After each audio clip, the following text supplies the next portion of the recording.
Okay, so bonjour and Magadaduk.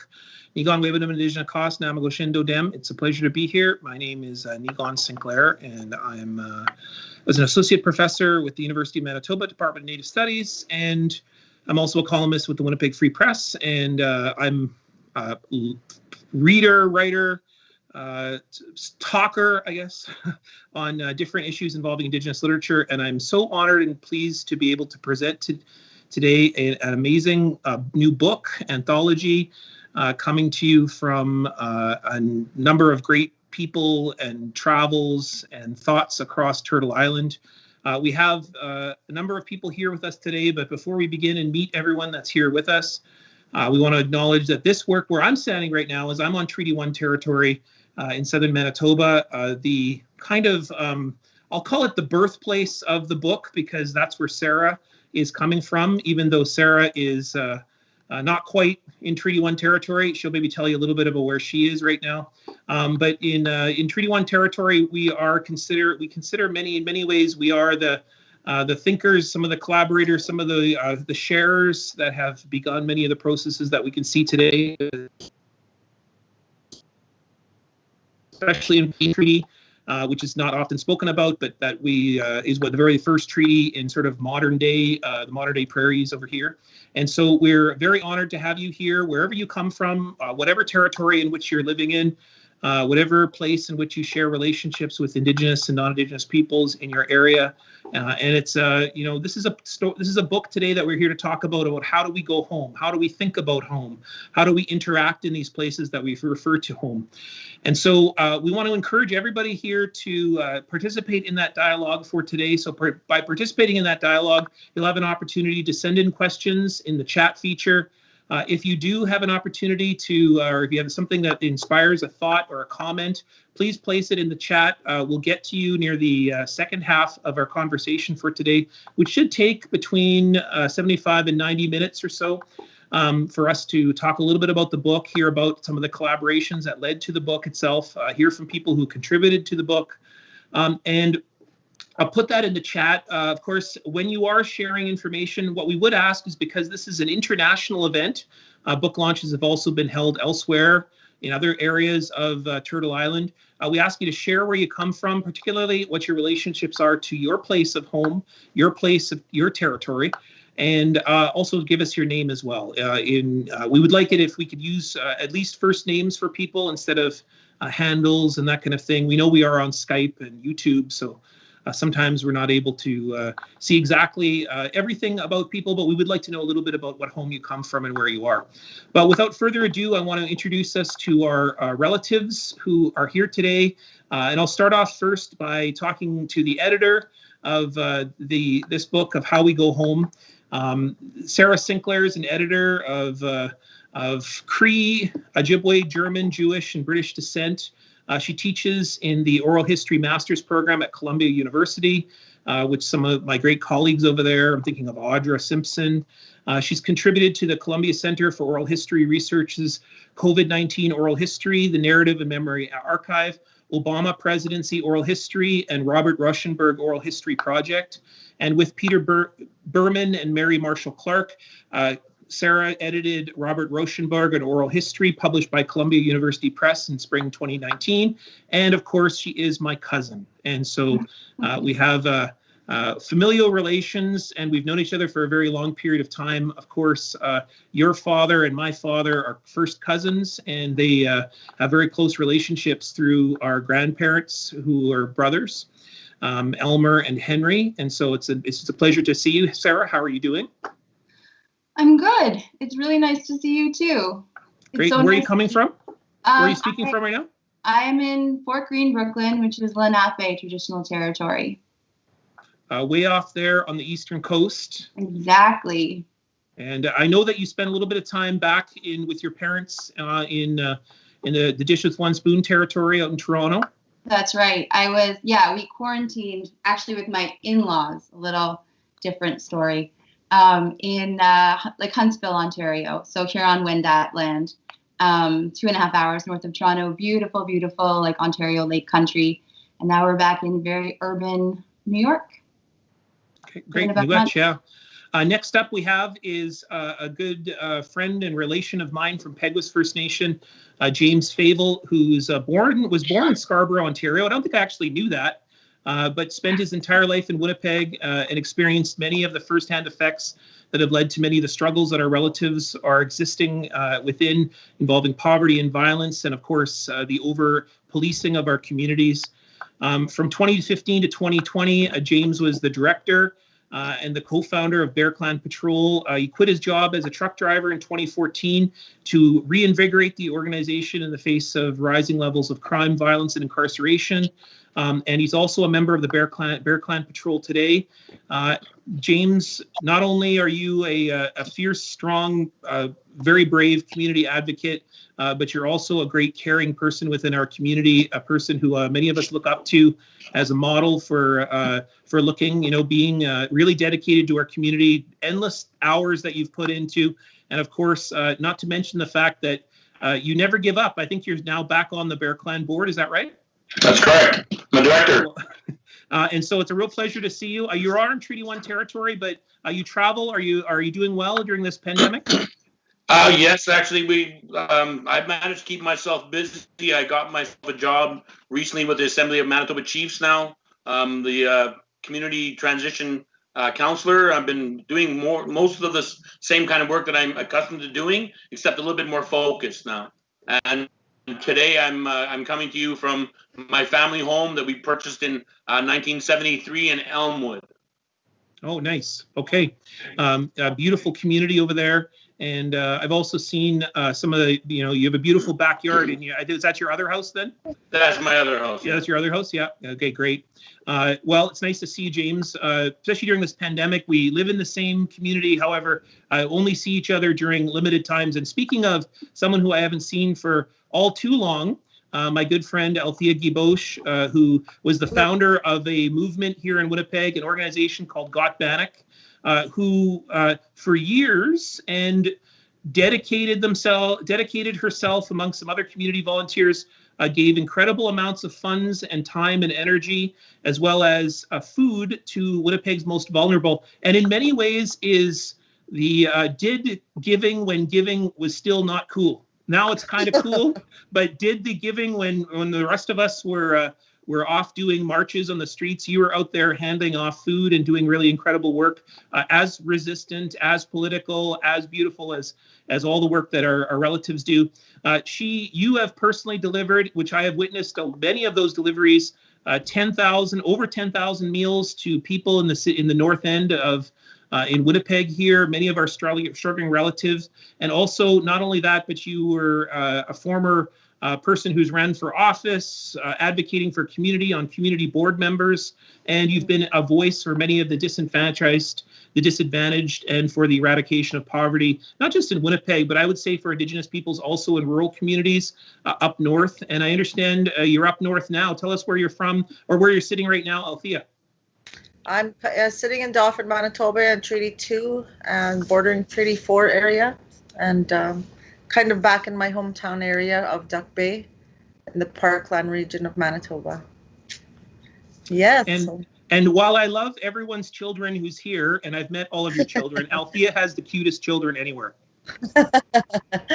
Yeah. They are some of the cutest children around, and if you ever get a chance to spend time with them, they're not only feisty, just like their mother, but they're also incredibly brilliant, just like their mother. So it's a real pleasure for everyone to be here.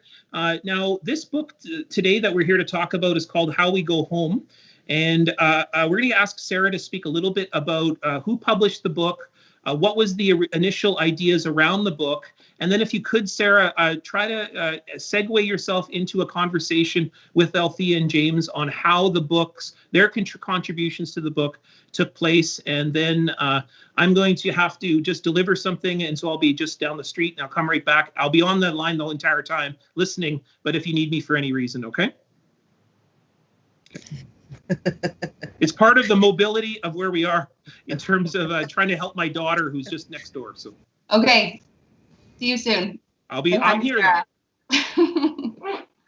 Okay, thank you so much for that intro. Hi Althea, hi James. Hi. Before we get started, I want to say a few other thank yous tonight. to some of the important contributors who aren't participating in tonight's event.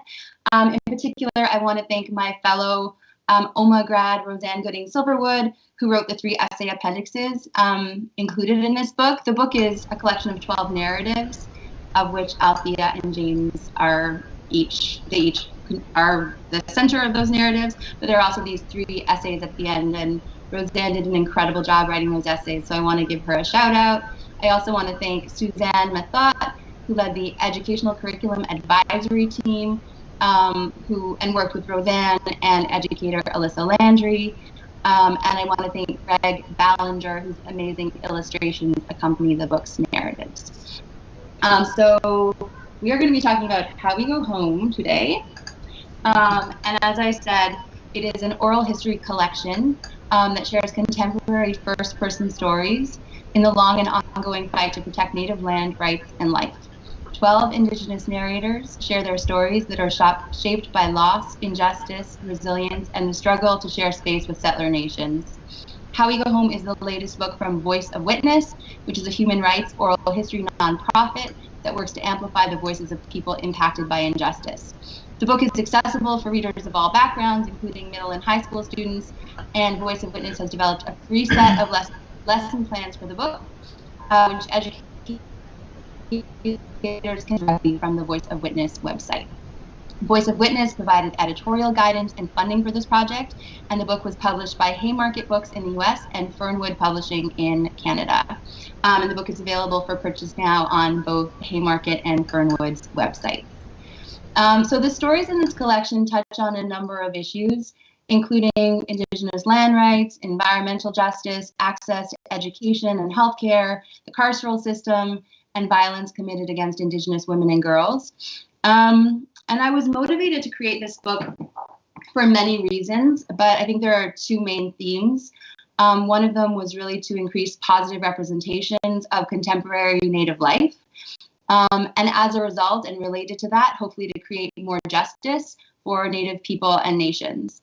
I think both of these themes are really well illustrated in a story actually that one of my narrators shares in her story, Ashley Hemmers. She talks about how when she was 12 years old, she attended a series of protests at a site protesting a nuclear dump, Ward Valley. She's from Fort Mojave Nation in the kind of Arizona, California, Nevada area in the southern United States. And for many weeks, her grandmother would take her to this site to protest the potential nuclear dump on their traditional territories. And Ashley spoke about how over the course of those weeks, she saw the settler population change their minds. That what had started out as a real confrontation, although not all the settlers obviously changed their minds, that those encounters allowing the 2 different communities to be together, to get to know each other, to see each other's humanity, that the settlers also came to understand that actually, hey, we live in this area too. This dump isn't good for us or our families either. And that there was a real shift that took place throughout those encounters. And I'd like to think that this book creates kind of similar opportunities to have those kinds of encounters, although maybe not in person and not in the desert, that reading these narratives, people can begin to have conversations to bring people closer together. I was talking to someone recently about my experience over the last few years working towards this project. As I said, I'm in Brooklyn, and I have a son who's 5 years old. And so I have a community here, a largely non-Indigenous community in my neighborhood of kind of parent friends. And one thing that's been really interesting to me is it's been striking to me that I feel like people who are not from North America are the people who are most keen on having conversations with me about what's going on in Indigenous life today. And it took me a while to kind of understand why that was happening. I think it was because the people from far away didn't feel like they were supposed to know. So they felt okay in revealing what they didn't know, and they were willing to just jump in and start having conversations. And so I hope that this book kind of provides more North Americans with enough information a start so that we can begin to have more conversations about what's going on in Indigenous North America today. Winnipeg was the first trip that I took towards this project. I traveled to Winnipeg in September of 2017. And I remember in particular because my son was like just on the other side of 2, and it was the first time that I traveled without him. So I think I cried for the whole day getting there, and then I cried probably for the whole day until I met with Althea that evening. But it was so it was so worth the trip. It was such an amazing turning point and starting place, as Nigan said, in a way that is in one way that is my home. Although I grew up in Toronto, that is where my native family is from. That's where my dad grew up. He's also Peguis, like James. And so I really wanted to start the project with a trip to Winnipeg. And when I was thinking about the kinds of people that I wanted to include in this book, Voice of Witness is particularly interested in stories that illuminate injustice. But what was really important to me from the outset was that this not just be a collection of sad stories, of stories about injustices occurring, that it be equally a story about resistance. And so in thinking about the kinds of people that I wanted to interview, it was important to me that people could speak about, yes, injustice, but also resistance. So not just what we are moving away from, but also what we are moving towards. And in particular, with both Althea and James, I think that these stories, they're not just stories about problems, there are also solutions in the stories. And I really love that about the book. And I really love that about Althea and James's, the way that they're living their lives in particular, and how that comes across in the stories that they've shared. So thank you both so much for being here. I really wanted to just give a quick version of the book because I want to jump into talking with both of you. And I was hoping, Althea, you and I could talk first. Sure. So in our conversations, you shared your experiences growing up in a large extended family, how you began your work with Gotbanic to, in your own words, honor the village we once had. And I was hoping that you might share some of that story today. So maybe to start, you could speak a little bit about your early life in Duck Bay. Okay, so we lived with my grandparents in Duck Bay, the whole extended family. I think there was about 30 of us, 12 of us were children of varying ages. So the whole family had to pitch in towards the daily routine, the daily chores. We had a farm. We had 100 cows, 100 chickens, pigs. We even had wild geese that my grandpa had killed the ducks and found their eggs, put them with the chickens, and I bet you that same family of geese still land right straight into the same area. So they would come back every year. So it was just an amazing experience to grow up living off the land. We moved to the bush in the springtime or in the summer to pick berries, to live off the land, to reap the resources. They hunted for food. We sold the blueberries for an income. So it was just a really, really profound teaching experience for myself to see somebody take a raw material, process it, produce it into something handmade that the whole family could enjoy. My grandparents were entrepreneurial people. My granny did sewing. My grandfather with the milk we had, he sold cream.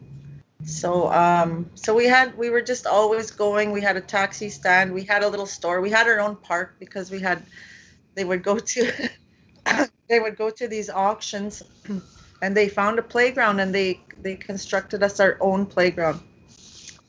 And then we had a farm across the river as well. So in the winter we lived in town. And then during the summer and that, we lived across the lake. My grandpa had a barge. He moved all the livestock. And it was just, it just taught me how how teamwork was important, how to care for your neighbor, like to share with what you had. And it was just amazing to watch how my grandfather would do things, and I figured out later as an adult that he was from the army. He was army trained. He was a sapper. So what that was they got the camp from point A to point B, whatever terrain. They had to build roads. My grandpa could build bridges. So one summer we forged a trail. They had machetes. They had power saws. My grandpa built a bridge from the trees, and we made a trail to Kettlestones Provincial Park, which was our traditional hunting and gathering grounds. And it's kind of behind Swan River, Sapotewyak, Duck Bay, kind of all those communities all border. Mm-hmm. So that to me just, it just laid the foundation of the person who I was going to become as an adult. Mm-hmm. And then growing up a little bit, it kind of, it progressed like that. And yeah, it was just such a profound learning experience. Can you talk about why your family moved to Calgary and the impact of moving to the city? Well, the reason we left Duck Bay was because my uncle Arnold had, during a hunting trip, their boat capsized in the lake, and he drowned, and he went missing for 10 months, I believe. He was in the ice all winter. So what had happened is, I believe my family had spent they had to sell off everything to keep searching for him, to keep the hundreds of people that came to help the family. And then when he was found in the spring thaw, the family was just so devastated. So we moved to Calgary.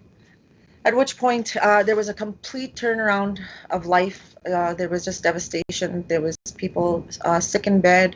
There was the welfare. There was food banks. So it was just a complete turnaround. It was the culture shock was just intense. And of course, me being the business-minded spirit that I was raised to be, my mother had stated one day that she needed to oh no, I think my battery's gonna die. She needed to you want to plug it in? I don't even have a charger here. I don't know what to do. I have it on my phone if I have to. Okay. So I was asking her one day. She developed shingles in her sickness, so she was bedridden. She couldn't work anymore. So she was wishing to me one day that she said, "Oh, if only I can take these brochures," because she was an Avon lady. I said, "Oh, well, what do you have to do?" She goes, "Well, I need to deliver these brochures so people can order, and then I can make money." And then I said, "Oh, I'll take them, Mom." So I loaded up my little red wagon, and in the end, I had like a 50-block radius. I made her the top sales lady of the entire Western District of Canada. She got an award for her high amount of sales, and she said when she went there, she couldn't believe her eyes. She was just so out of place. She went in her t-shirt and jeans, and this was like a ball type style of event. And they were just looking her up and down and like, what is she doing here? And they couldn't believe that she was the top sales lady. So I don't know what the income was, but to me, that spoke a lot of the resilience that I was instilled with, the entrepreneur spirit, wanting to help, wanting to find solutions, always problem solving and adapting. So, and all that came in handy when I did Gotbanic. Yeah. So I want to talk a little bit about what inspired you to start Gotbanic all those years later. Can you tell us the origin story for Gotbanic? Well, it's kind of like a progression of thinking. So the first thing was in that commercial where, oh, it takes a village to raise a child. So that I got mad one day, and it just infuriated me. And I was like, where's this village? I'm raising these children alone. And there's a village? Like, someone tell me where this is. I'll drive there and I'll go live there. You know what I mean? So it got me to thinking, and I was like, this village, which village is he? And then I used to have a village, that thought came to me. My family, my people used to have this village, and this is not the way my village my life should have been. I should not be raising children by myself. I should be having aunties and uncles and grandparents and so on and so forth. And here I was fulfilling all these familial roles all by myself, trying not to lose it, trying to make it day to day, living in poverty, trying to make ends meet, living on nothing. I had a very abusive ex, and that, just graduating during that time was a tremendous achievement in itself. And as well as getting the governor general on top of that. So, and I had 3 children, 1997 when I graduated from Children of the Earth High School. Mm-hmm. And that school really confirmed to me who I thought I was as a person. So all these things that I just thought that were ideas, they were confirmed and about who I thought I was.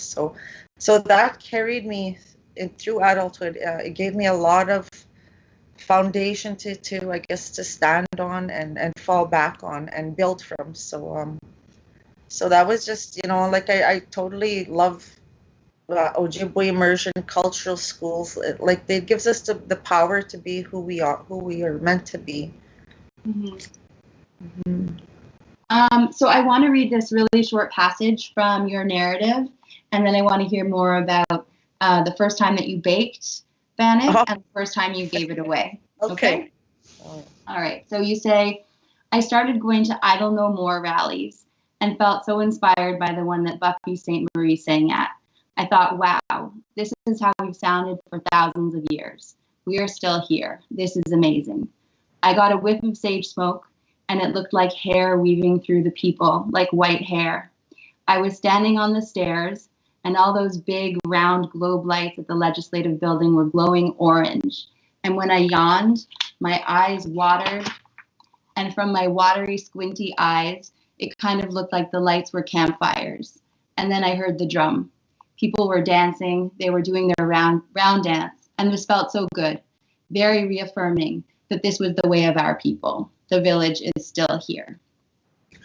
Yes, that was just such a profound moment. I went in there thinking like, oh, I'm going to get this shot. I'm going to do this. And I'm going to go and stand over there and get this like this line of sight. It was all business-like. And then all of a sudden it just turned off, and I started realizing, like, I started feeling it, I guess. And that's when I noticed the sage and the smoke. And it was just such a profound moment. I was like, here's the village. Here's what we thought we're missing. We are still here. We are still, doing the things that we were meant to do. We have a little bit memory to go through, but that was just such an amazing time. Can you talk about when you moved to Winnipeg, you describe in the narrative how you were really surprised by how many homeless people you were seeing on the streets of Winnipeg, and how inspired you to start?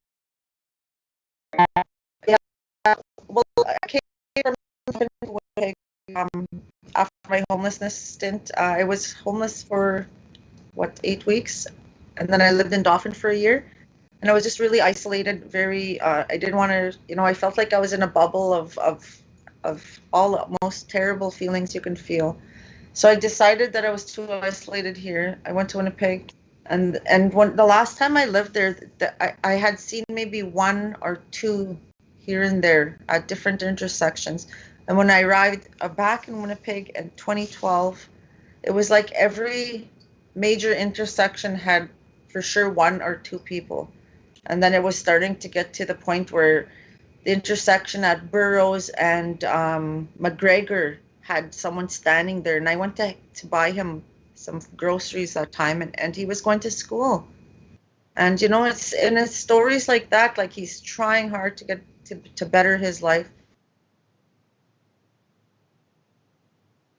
Uh-oh. All right, we're going to pause on Althea's story and we're going to start James's, and maybe we'll bring her back in if she's able to join us. Okay, James, hello.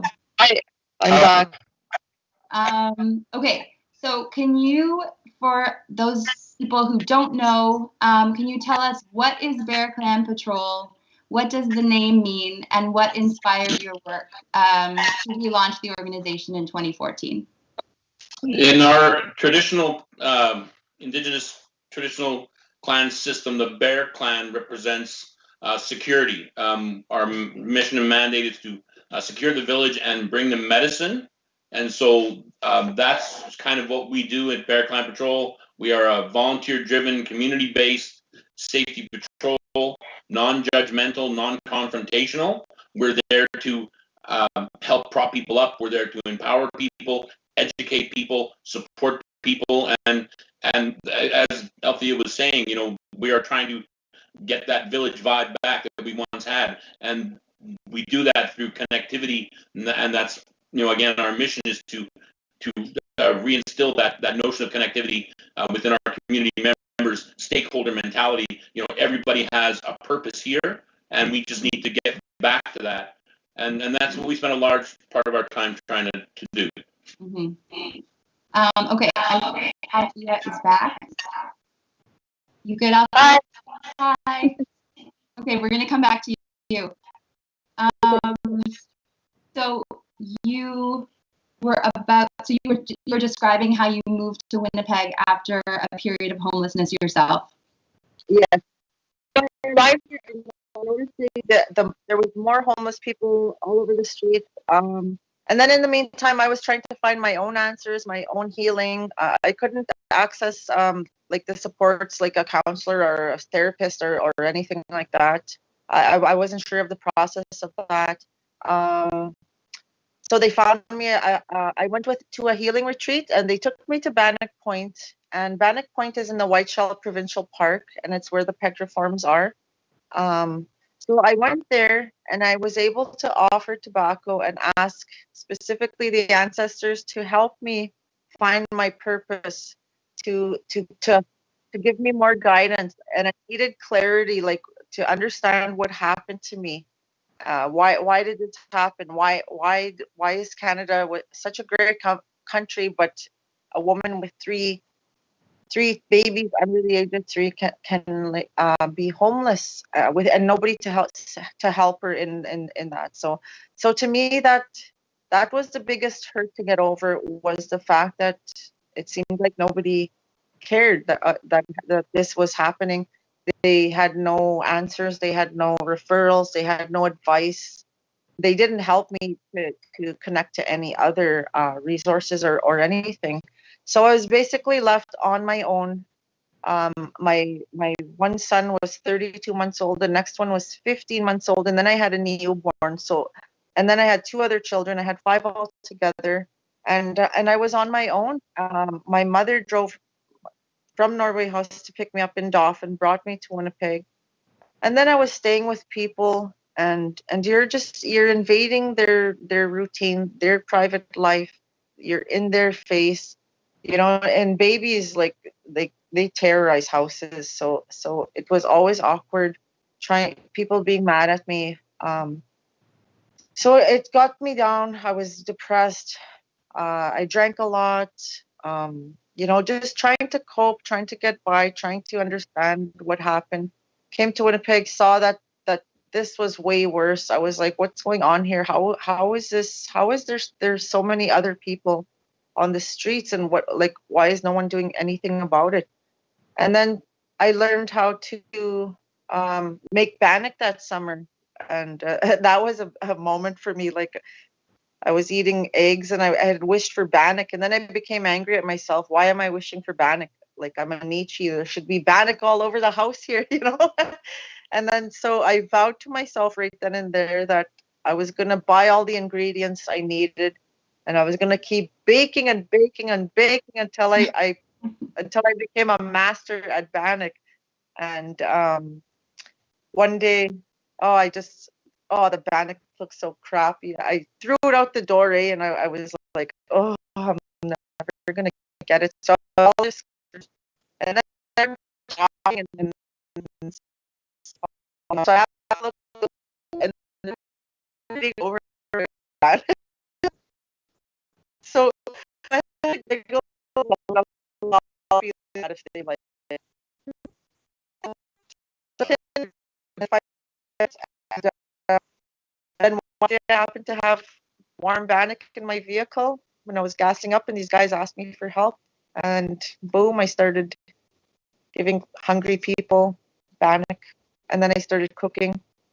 And then once I ran out of my own ingredients, I posted it on Facebook.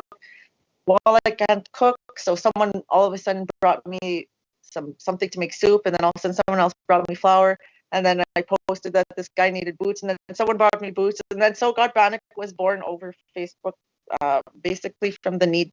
It was created from the need that it fed, mm-hmm.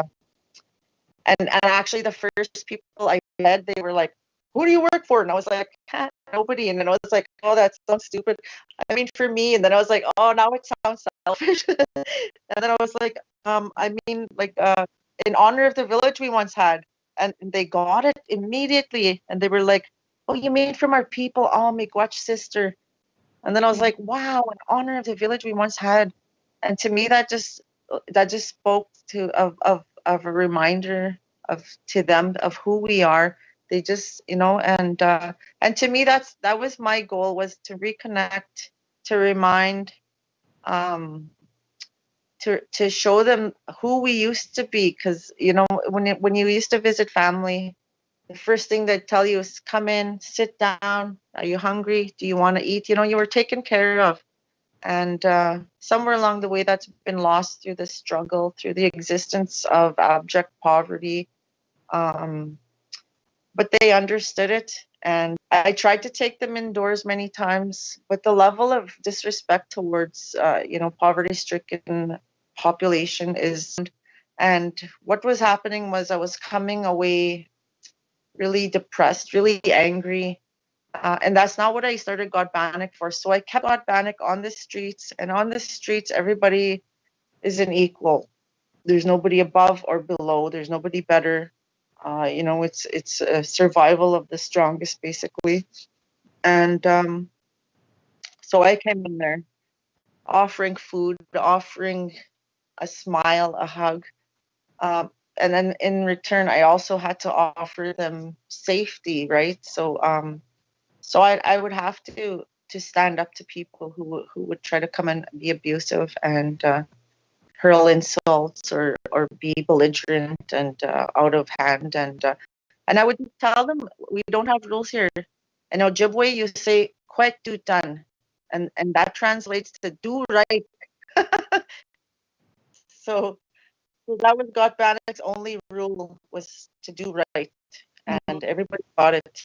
Mm-hmm. All right, thanks, Althea. I want to come back to you and talk to you a little bit more, but I want to bring James into the conversation as well.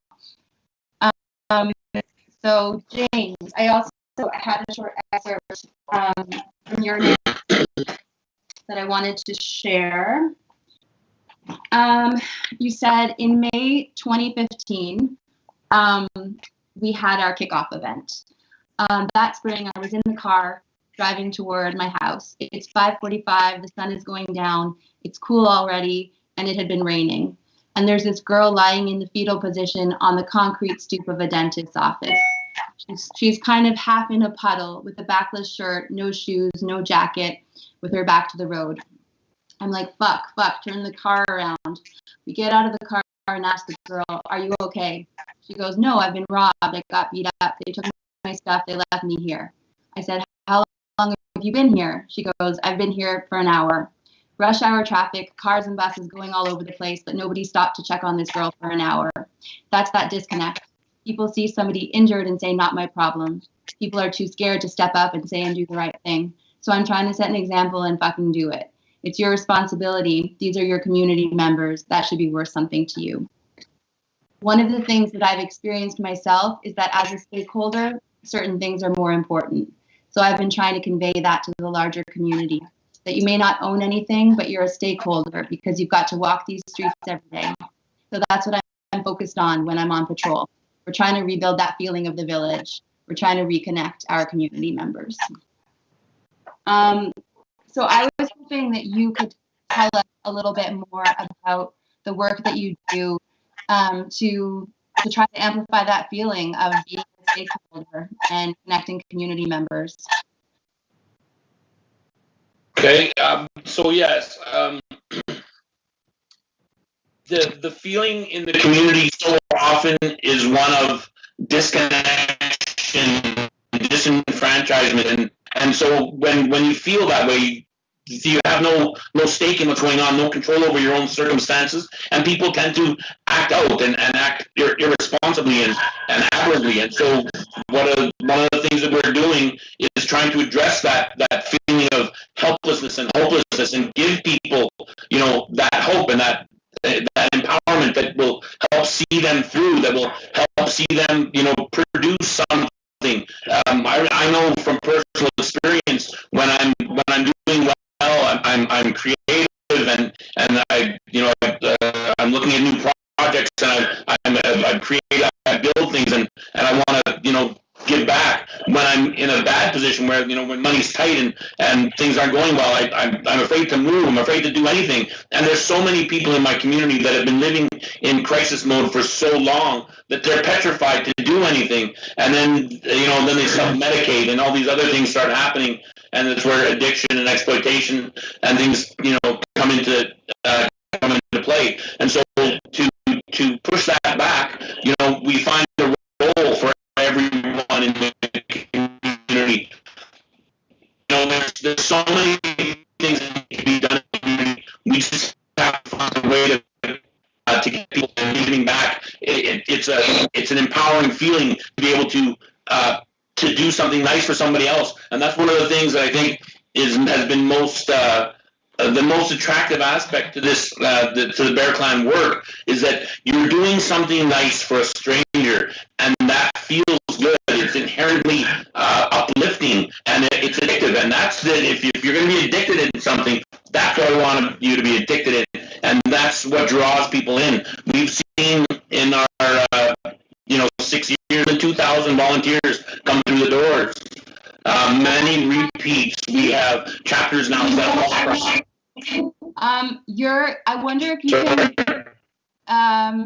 Sorry? Your audio is pretty weird. I wonder if you can turn down your input volume a tiny bit. You're sounding really staticky. Well, we lost all 3 pictures. Can you still see me or hear me?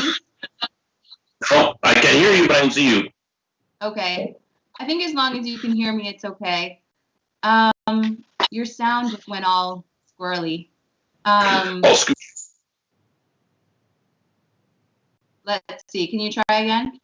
And I think also I realized you didn't get to tell the full origin story of the Bear Clan Patrol's relaunch in 2014. So maybe let's go back to that as well.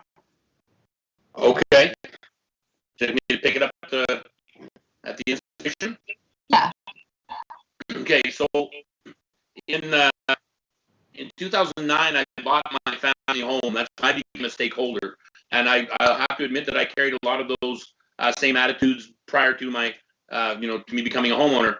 In 2010, one of the things that struck me, I woke up one Saturday morning. It was a beautiful sunny morning, and I step outside of my house and I look across, and my neighbor's house. He's standing on his porch, my neighbor, and he's peeing on my fence from his porch.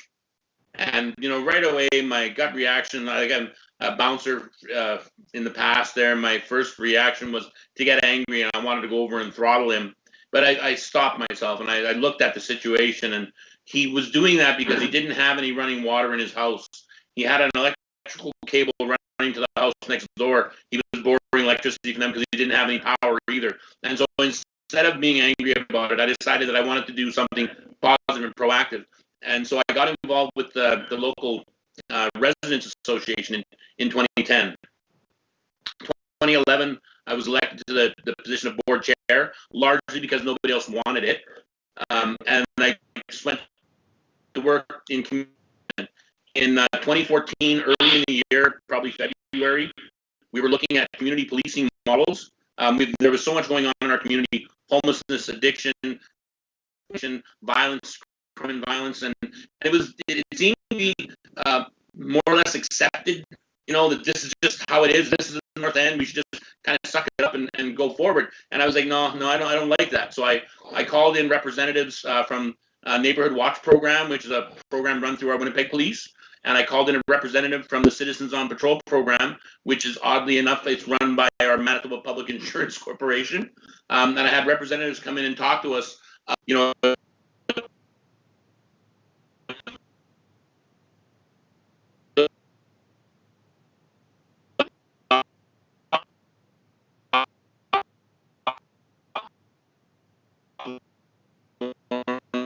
those programs. Sadly, as Indigenous, we are criminalized at a much higher, and we wanted a program that would allow us to embrace, that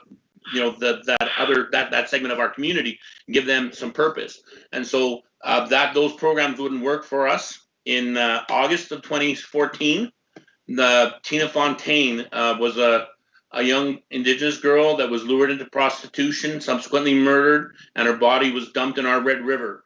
I think for me, that was the last straw. We had been seeing women disappear from our streets in the community at a fairly steady rate, approaching that time. And so when such a young child, there was so many, she had interactions with social workers, healthcare workers, police officers, and nobody did anything. She had been listed as a missing person.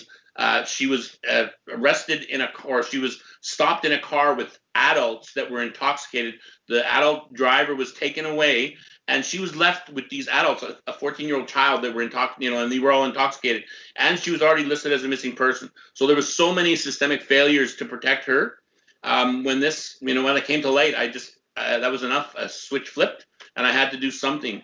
And so just through a conversation I was having with my ex-wife, I said, hey, we should get Bear Clan back up and running. And that's really all it took, just a quick shift. And we put it out there that we were interested in getting the Bear Clan up and running. A friend of ours caught it on the news, and he was an original founding member of the Bear Clan from 1992. Bear Clan originally formed in 1992, went till 95. It was formed in response to violence against women and the lack of appropriate response from the state. Sadly, exact same. And so with their permission, I passed tobacco and cloth and asked for permission to take on the model. It was granted, and we carried it on. And it's to build the infrastructure. I'm talking about policy, procedures, governance documents, constitution, bylaws, all that kind of fun stuff. But now we have a model that is easily, transported to another community, and there's so many more things going on right now. It's really really heartwarming. Can you talk about what the patrol looks like? Right now, because of COVID, it's a little bit weird. Can you give me a minute? My grandson, Cameron. Sorry. Right now, the patrols are kind of small because of COVID, and we have the restrictions in place. But typically, our patrols look like between 20, 25 people showing up, breaking down in small groups of about 5 people. And then we have radios for communication. Typically, we'll leave the center all together at the same time, post up on the top of the streets in the community, and then we walk in unison down the streets. When we get to the end of the street, check to see if the other patrols are around. If they're not there, call out to them on the radio. If they don't respond, we go to see what's going on. We protect ourselves by being in large numbers. And again, it's about being a consistent presence in the community, something that the community can rely on. We are a friendly face, a welcoming ear. We bring food with us out on our patrols. I think last year we did 145 tons of produce and baked goods through our food distribution program, distributed into the community. I think we're going to crush that this year, probably 200 tons. Yeah, so there's a lot going on. You've talked about how you see the Bear Clan's work as de-escalating potential criminal matters. Can you talk about what that looks like in practice? What are some examples? Well, okay. So, for example, there was a story that you related about the girl on the stairs. That's one about that, the connectivity, the criminality. One of the things that happened very early on, When I first started out, we went and got Bear Clan Patrol shirts made, and they have Bear Clan on the front and a big logo on the back, and they're fantastic in the summer. They look really great. But in October, when you put a jacket on, they become completely useless. So my idea was we went and got $9 high-vis safety vests, put a $5 patch on, and away we went. Our very first night wearing those vests, we were coming into the Lord Selkirk Park developments. It's inner city developments, high concentration of people, poverty.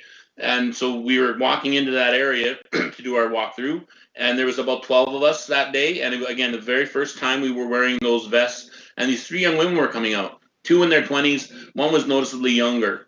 One of the young women came over and started asking us questions, who we were, what we were doing. I think I spoke to them for all of about 90 seconds, told them who we were, what our purpose was, and they seemed happy enough. One of the older girls and the younger girl started to walk away. The other older girl stayed with me. She started to cry. She goes, I don't want to go with them. They're going to do something bad. That girl's only 13.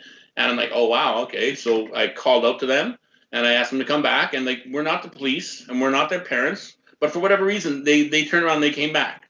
And there was a brief altercation between the 2 older girls. Why'd you say anything? Why'd you rat me out? And the one older girl, she bolted this way, and the little girl went running back into the community that way. And the girl who stayed with us, I was able to find out from her that it was the intention of that older girl to sell that 13-year-old child into prostitution. And that's where they were going at that moment. But because we occupy that physical space, because we engage the people that we come into contact with, and because we cared enough to act, we were able to stop that from happening. And so that's our greatest success, I'd say, to date. But there have been many others, and it's about engaging with the community in a proactive way instead of reactive. When you see somebody assaulting someone, we go over and we stand around, and they don't want to do that anymore because there's all of us standing there, and it's working. And again, it's non-confrontational, it's non-violent, so we're not chasing people around in the community. We're not somebody that people they don't fear us. We're looked at as ambassadors of the community. We're seen to be a support, and when we come and say, hey, what you're doing is not right, they most times will just shake their head and walk away. Can you talk about how the relationship between the Bear Clan Patrol and the Winnipeg Police Force has evolved over the years? Yes, it's become complicated. So one of the things is that we have a large segment of our community has again been criminalized, and so there is a very heavy disdain for policing in our community. We have always been over policed but underserved. They'll come and get us, but they won't come and protect us. And so there's a lot of people with kind of a fuck you attitude towards the police. And one of the things that I've been trying to do is to change that, because it doesn't get us anywhere to start a conversation that way. We want to have healthy relationships. We want to understand, that we're all human beings. We all have the same basic needs, and we need to work together to ensure that everyone is afforded the same opportunity to, housing and food and employment and education and respectful, proactive living. And so that's one of the things we've been doing. We've been working with the Winnipeg Police, and we've been fairly successful at that. And I stand behind our work with the Winnipeg Police. We do engage them from time to time on our patrols. We actually have a police officer on our board of directors currently. And it's been mostly healthy relationship. Okay. So what are your thoughts on this moment as over the summer, there's been this continent-wide call to defund police, and you do a lot of work that sort of aligned side by side with the police force. Were there to be some police defundment, what's the best way to use that money to serve communities like yours in the North End?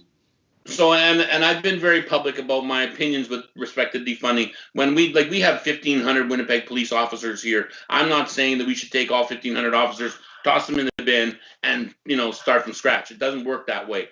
There is a place for policing in our communities.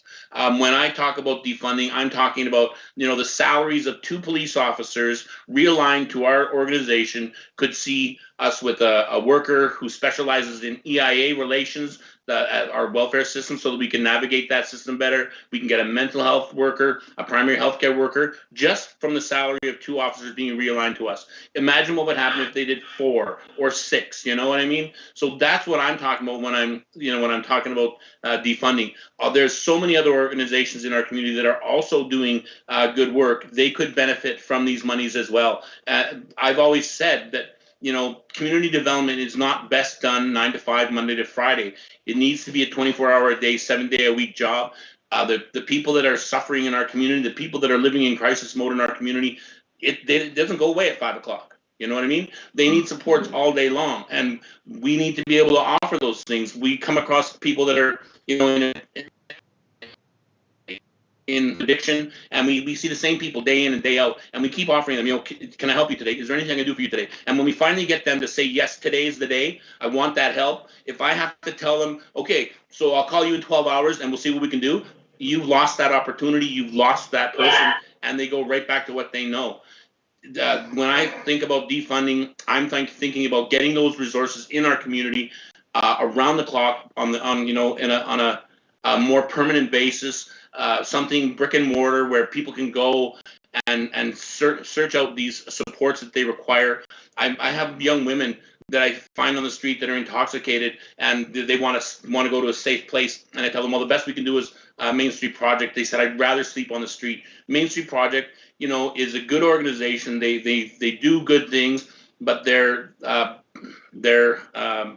emergency shelter is not very well orchestrated. So they have one half of the room is for men, one half of the room is for women. There's not a lot of oversight. People are getting robbed. People are getting raped.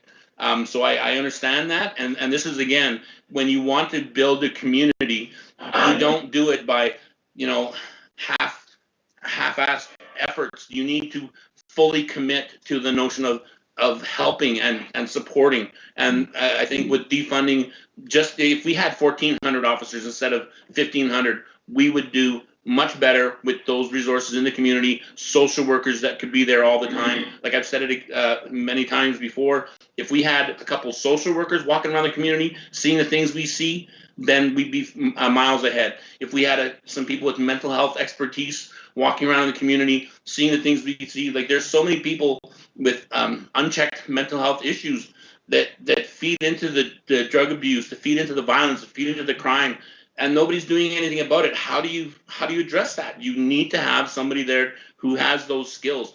I'm not that guy, but we can find them. Thank you, James. Althea, I want to loop you back in. You've had some firsthand experience trying to access some of those services. Can you talk about that experience that you had and those frustrations that James was just describing? Yeah, for sure. What I found was as soon as you sound like you have an accent, an Indigenous accent, you're automatically spoken down to, cut off, treated like garbage.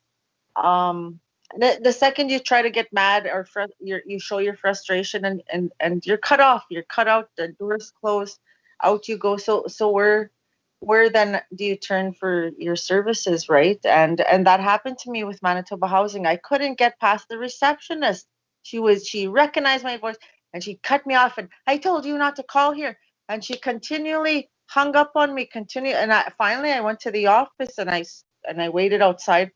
Excuse me, do you work here? Are you one of the housing workers? I can't get through past this receptionist. And I pointed out her actions and asked why is she able to neglect, or deny me my services because of her. She doesn't like me. You know what I mean? Like it's the egos attached to some of these the smallest, the frontline workers was just one. And I've seen it time and time again. I was in Winnipeg. The guy was trying to get one form filled out. The lady was trying to tell him, and he was just filling in for another lady over lunch hour. She was trying to tell him, we don't use those forms. And then he goes, well, I need back and forth. And she didn't even try to listen. She was standing, 6 feet before even COVID hit. She was 6 feet away from the window. So what happened was he started freaking out, swearing, yelling. He stomped off. He had it. He had been back to the welfare office, back to the the Dufferin leasing office back and forth, and like that's a good 5-10 minute walk. And that's the thing about poverty is you're walking all day. It's you don't have enough money for bus, and then you have to go to your welfare, and then you have to go here, and then you got to, just all day. And then when do you have time to eat? Did you pack a lunch? Did you even bring water? Just it makes a lot of people, I guess it enables a lot of people to go homelessness because of the discrimination, because of the racism that we are encountering by the front line, the first point of contact, which is always reception, blah, blah, blah. Like, I'm not trying to, tear apart these people, but I'm just saying that without their own personal discriminations and prejudices, that there's not a lot of business getting done. I was also thinking about Gotbanic when James was talking about how just moving funds from 1 or 2 policemen's salaries over to community organizations, how far that could go. Can you talk a little bit about how, like, what were your thoughts when you were listening to James, and how could that have helped the work that you did?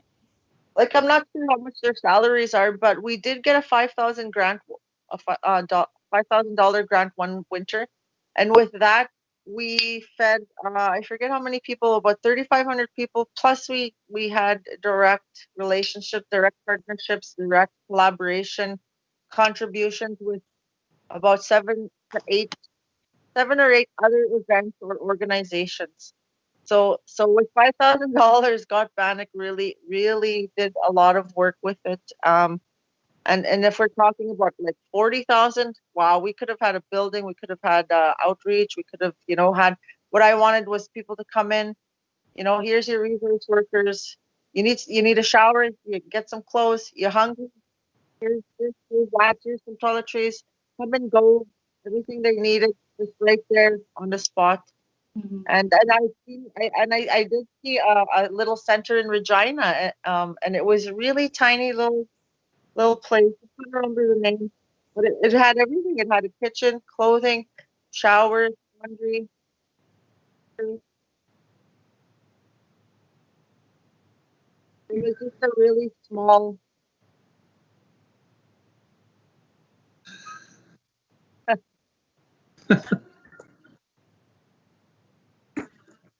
Oh, no. Okay, So we're all laughing because we can hear a baby crying. Apparently, you guys can't hear. Okay, before we bring Nigan back into the conversation, Althea, you also had some thoughts. You had some more recent thoughts on identity that you wanted to share, and I wanted to give you an opportunity to do that. Okay, so about identity, so what I'd like to tell people about is have intergenerational trauma, and that really affects our lives. If our lives have violence, abuse, neglect, on and on, all the detrimental factors involved, it exasperates that intergenerational trauma, and it replays the vicious cycles that keep going and going. And if you've ever heard someone say, I don't know why I do the things that I do, and that's that intergenerational trauma repeating itself.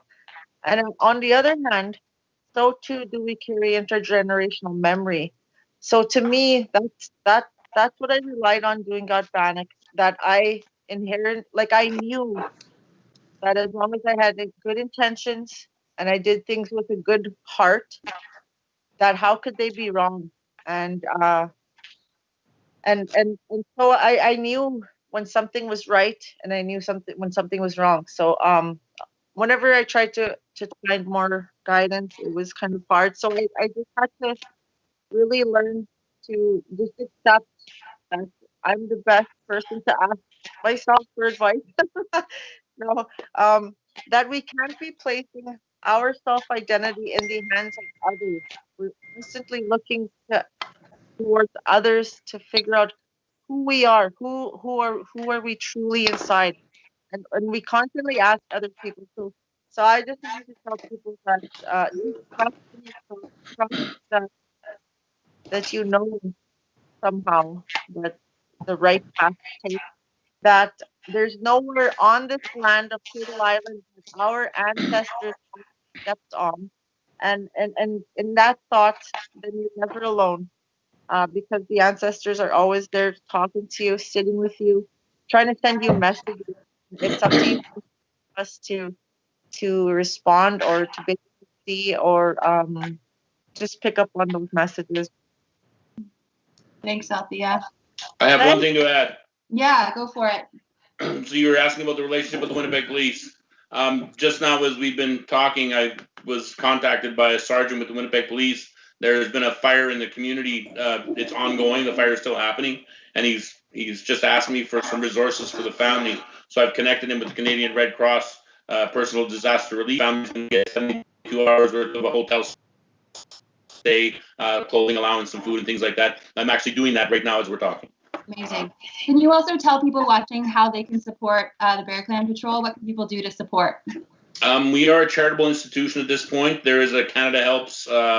It's a funding platform similar to GoFundMe, but it actually issues charitable tax receipts. So there's that. And we're always, like, on the Facebook page, there's always call outs for certain needs. We're always in need of rubber gloves, and we're taking food donations because we've got a hamper program going right now. We're also feeding, I know we were feeding about 300 people a day on average most days of the week, and then 400 hampers go out every Wednesday. So there's a lot of need in the community for food and warm clothing and things like that, especially here in the in the beginning of winter. So warm socks, toques, gloves, jackets, those kinds of things are in high demand right now. Thank you. Thank you. So I think we were going to transition to kind of bringing everyone together to talk about the meaning of the title. And I'm going to pass this back over to Nathan while I plug in my computer. One sec. Okay. Yeah, great. Everyone is at the Zoom challenges of today. So miigwech to everybody for wonderful dialogue, amazing stories that you'll find within the book itself. Hearing Althea's story about coming from a village and then rebuilding the village, from James talking about restarting a program that was in the early 90s, as he talked about, and then also, building a multi-leveled organization that is unprecedented and is dealing with the issues that governments, frankly, don't often want to deal with or are interested in dealing with. And both of you are advocating for building communities, rebuilding communities in the form of traditional ways that we have always had. And I can't think of it any better in a book like this. Sarah, in the opening pages of your introduction, you talk about coming home and talking about taking a train ride, which is crazy, from Toronto, by the way, taking a train ride all the way from Toronto into Winnipeg, which must have taken you like 6 months. I'm not sure, but anyways. So all three of you, in terms of this book, use the term home and use the term we, and are building from those ideas that we have to be together to build a home. So what I'd like for you three to address quickly, if you could, because we actually have a lot of comments from online people. I want to remind people that they can also ask questions on the YouTube comments as well. So we're keeping track of that as well. So feel free to put that on there. I would like each one of you to address who is we and what does a home look like? And if you want to talk about your own piece in the book, that would be great too. I've already alluded to elements that readers can look for in the book that are within each one of your pieces, but I'd like each one of you to talk about who is we and what is a home. So we'll start with, who wants to start? Sarah, do you want to start? Sure. Yeah, I think, for me, we is family, and that includes, my Winnipeg cousins. I think that for me, we starts with the stories of my grandfather and my father.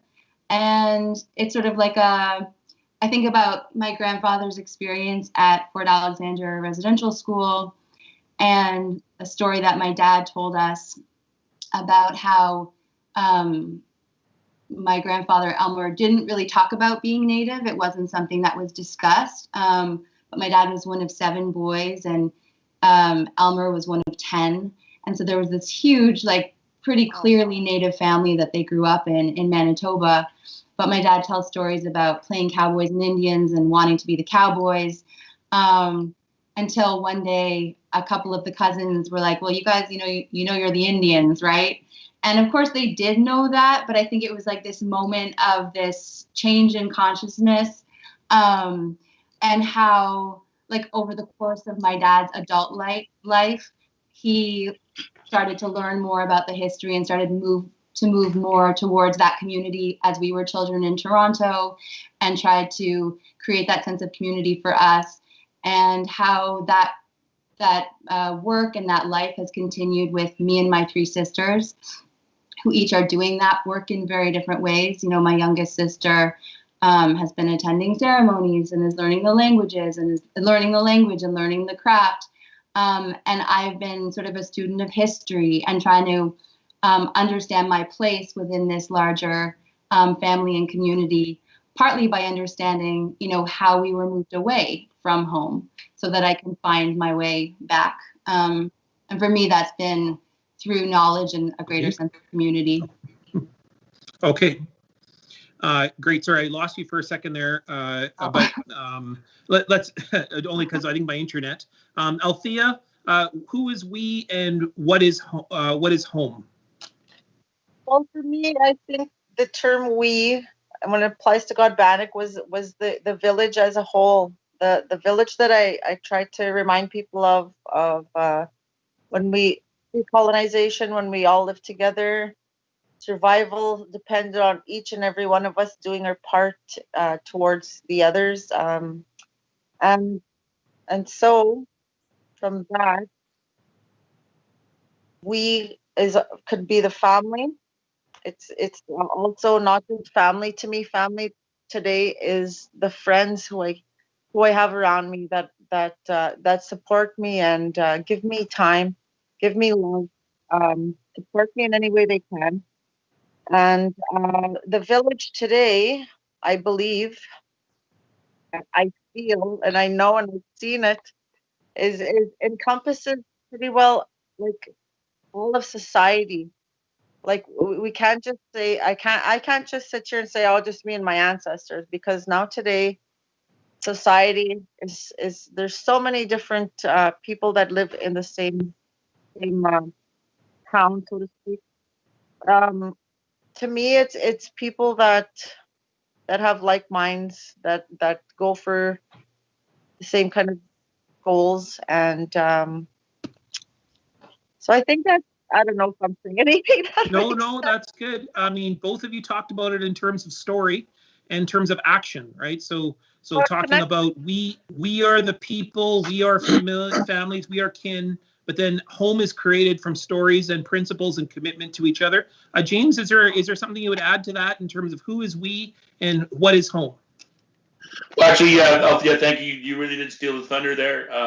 The we that I consider is my community, the people that I live around, that I live with, that I interact with on a daily basis. It's not exclusive to indigeneity. It is inclusive. There are many different people in our community, and we love to embrace all of them and share with everyone that comes to us. Home for me is my community.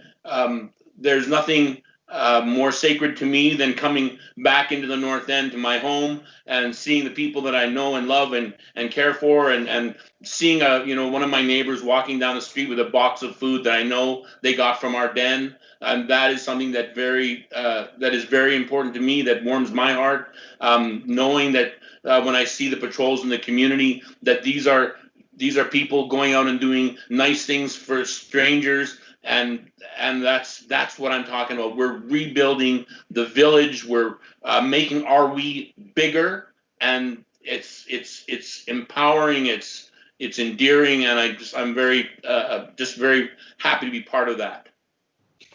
One thing that I think is coming up time and time again is the notion of cycles and circles that comes up in a lot of your pieces, is inviting people into the circle and stopping the cycles that have destroyed our people and trying to begin new cycles.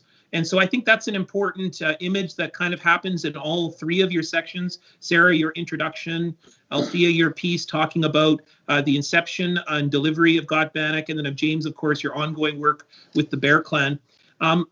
Right now, we are in the middle of a pandemic, and one of our listeners and watchers is asking, what is it that is most challenged for Indigenous communities right now with the pandemic, and how is your work affected by the pandemic?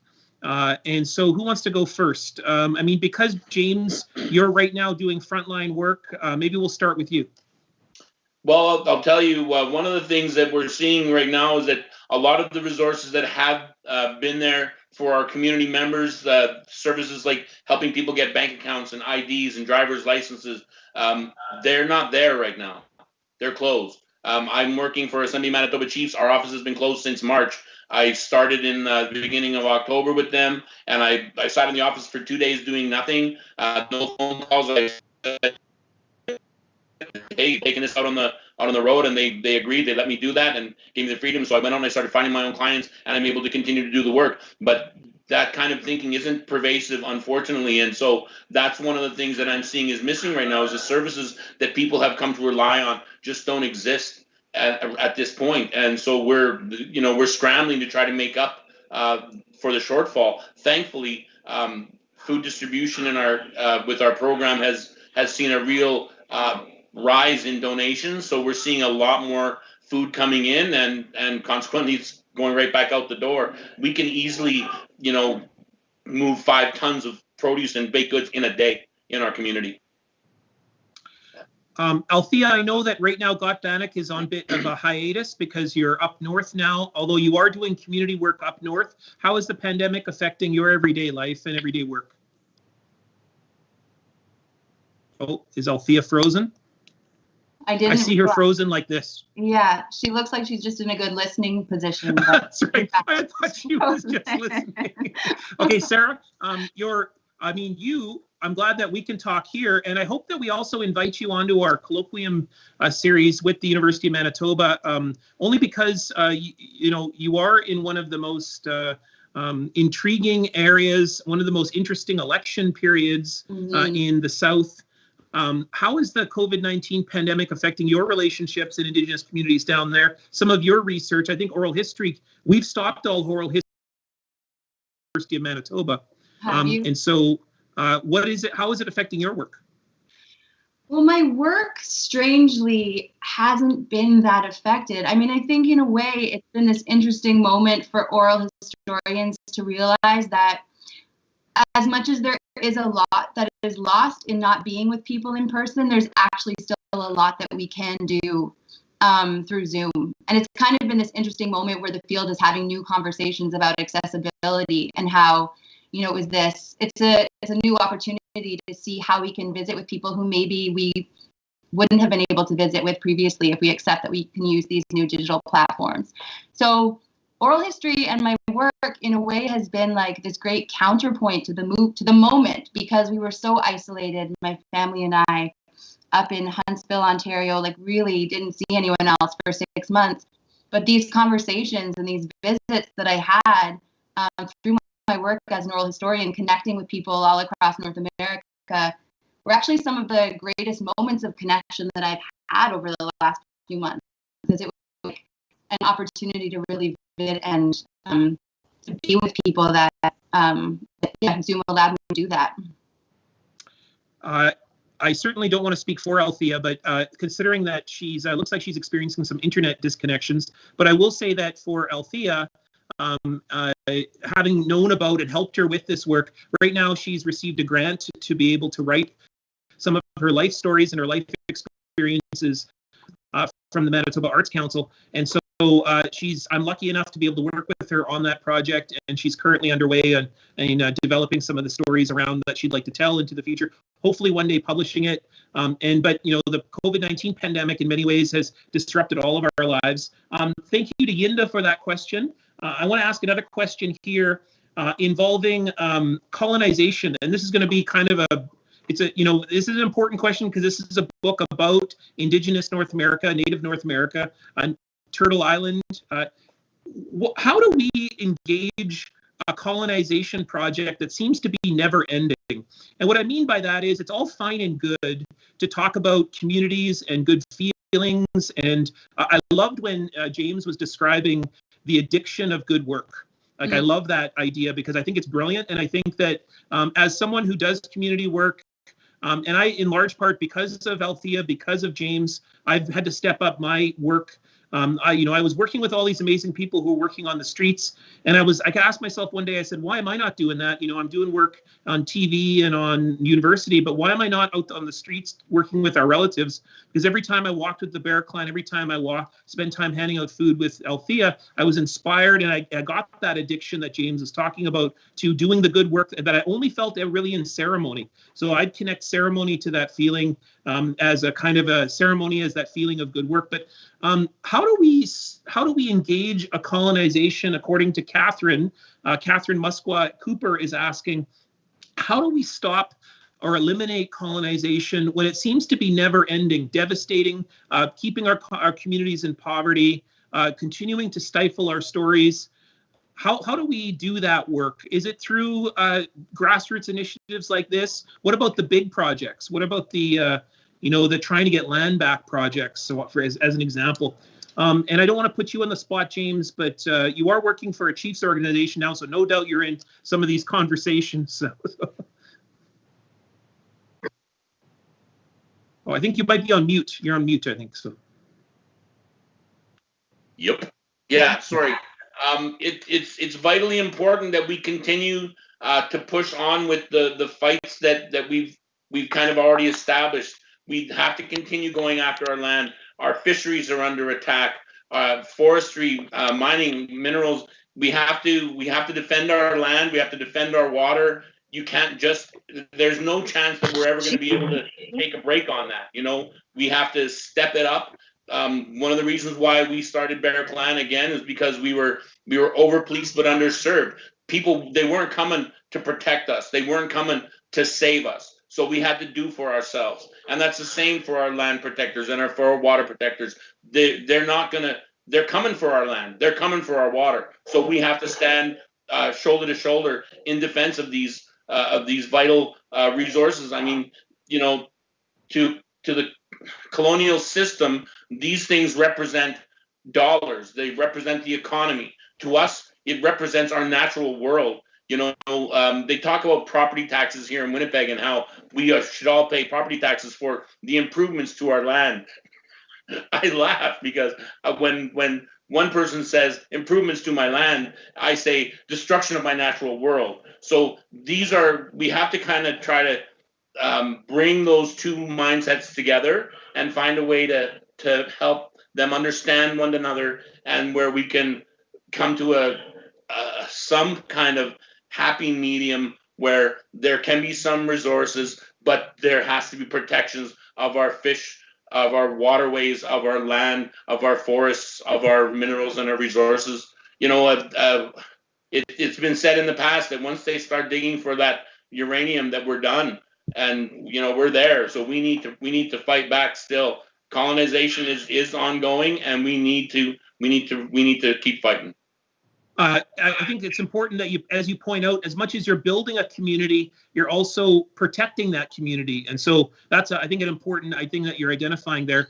Althea, a minute ago, your face was frozen like this, and I thought you were just intently listening, but it turns out your internet was broken down. So it's nice to see you again. If you could just turn your camera up a little bit towards your face, that would be great, just because we only get your mouth then. So yeah, turn a little bit up more. Yeah, there you go. Perfect. Right there. Perfect. So what I was asking the group is, and maybe I'll ask you again, we were talking a little bit about this thirst for land. Colonization continues. Poverty continues. It never seems to be abating, but yet here we are doing frontline work tirelessly over and over again. You've given most of all of your income, all of your energy and time away from your children as well, to be able to build a community. But yet colonization doesn't seem to be abating in any way. I'm thinking about the other night I watched two white men debating about the future of Turtle Island, called Joe Biden and Donald Trump, and how stupid it is that I'm having to face these two guys that neither one of them seems to be in a position of competency to run Turtle Island. But Like, what is it that we can do to eliminate colonization? That's what Catherine is asking on the chat. So. Well, what we can do is probably try to get into the politics, get into, put yourself out there. There's so many of us, like we've already showed that we own Canada's Got Talent. So why can't we come together and vote more of our people and, ta-da. No, I just think that we need to, I don't know what we need to do. We need to keep working like the woodpecker, just keep hammering away. We need to make sure that we're in part of those conversations, and that's the politics. You have to be part of those conversations where these decisions are being made. You have to, and that's why I wanted to get in there. I was ready to go bannock slapping all over the place and getting my foot and changing ways and getting stuff done about poverty and people suffering and now, oh my God, they're going to privatize Bannock Point. Like, oh hell no, not my Bannock Point. You know what I mean? Yeah. So, Sarah, I'm going to pivot to a question that's specifically for you here, and then we're going to start wrapping up only because we're almost at 90 minutes, and so I want to respect everyone's time. Anumaya, I hope I'm pronouncing your name right, is asking. The world is collectively experiencing a sense of longing and loss across races and boundaries. Can you talk about how oral history helps us rebuild, or how it can help healing and healing society as a whole? Sure. I mean, I think one of the very, very first people that I interviewed for this project, her name is Ashley Hemmers, and she's from Fort Mojave, which is a tiny nation where Nevada, Arizona, and California intersect. And her story really stayed with me throughout interviewing for this project, because she spoke in such a beautiful way about how different efforts to assimilate her grandmother played out intergenerationally. Her grandmother was sent to a residential school and came out traumatized and unable to love and unable to parent and unable to share the culture with her daughter, Ashley's mother. And then over the course of her own adult lifetime, was able to do some healing, was able to rebuild her relationship to her own knowledge, to her ancestral knowledge, to the collective memory of her tribe, so that by the time she became a grandparent to Ashley and Ashley's brother, she was able to be in relationship with those kids in a really different way. She was able to share all of the knowledge and the love that she hadn't been able to share with her children, with her grandchildren. So Ashley's experience was very different than that of her mom's in relationship to her grandmother. And I think when I look at that story, what's really interesting to me about it, looking at it from the point of view of an oral historian, is that it shows us where the collective memory was, where it is, where there was an interruption in it, and then how it can be restored. And it's a healing story. And it shows us that if we can heal ourselves, if we find places, community, the village that both Althea and James speak about so beautifully and work for so beautifully, if we can find and recognize, I think if we see those stories exist outside of ourselves, if we see that we belong to a larger story, that this is a collective experience, that's really empowering, and it helps us to heal, and it helps us to move back towards that collective memory and to bring what Althea was talking about, that intergenerational memory, forward. And there's so much strength in that. And that's obviously an Indigenous example, but I think there are examples that work in other communities as well. Miigwech for that. I want to ask James and Althea one more question, just because you are the participants in this huge wide-scale project involving Turtle Island. It's an international project, one of the few books I think out there. I think many of our anthologies, when they come out, they're very, that 49th parallel is such a powerful wall between our nations, between our communities on both the north and the south part. But this is a book that really crosses international Indigenous boundaries across Turtle Island as a whole. Why is it important that your story what is it that your story is offering to maybe members of your family, or that what you hope to build for something for your future by putting your words into print so that your children, your children's children can read this into the future? Maybe if I could start with Althea, why is it important that we tell our stories and that we help our children understand the time that we're living in now? Well, I think it's important that, like, people have always asked me, why do you do this? Why do you do that? Why would you waste all your effort? And it's trying to tell your perspective why you did this. It helps me to heal, so I wanted to bring that. It helps there in the case that maybe someone needed to hear that they're not alone in this suffering. It helped for connection. It helped to oh, I can't think. Anyway, it really, like, your words are gonna last for however long the paper lasts. It's there. People can learn directly what was in your mind, what do you want to accomplish, what the profound impacts actually after everything's said and done, what they came to be. For my family, I hope that they can look back and be proud of the struggle, of the mission I took on, of the message I tried to get out there. And I hope that people can take comfort from me sharing my struggle, from me sharing my story, from being honest about the realities of the struggle today, and hopefully people can find a new understanding, who don't know poverty, who don't know what it is to face discrimination as an Indigenous person. So it's about opening minds. It's about bringing dialogue and conversation to light, to the surface, and having an open mind. That's I believe is the most essential part, is to have an open mind and have an open heart to have these conversations, and stop relying on the old rhetoric, the old dialogue of, like, oh, it's not my fault, it's get over it. We all should be, we all need to work together to get past, if not over. We need to find a way to work together as a global village today.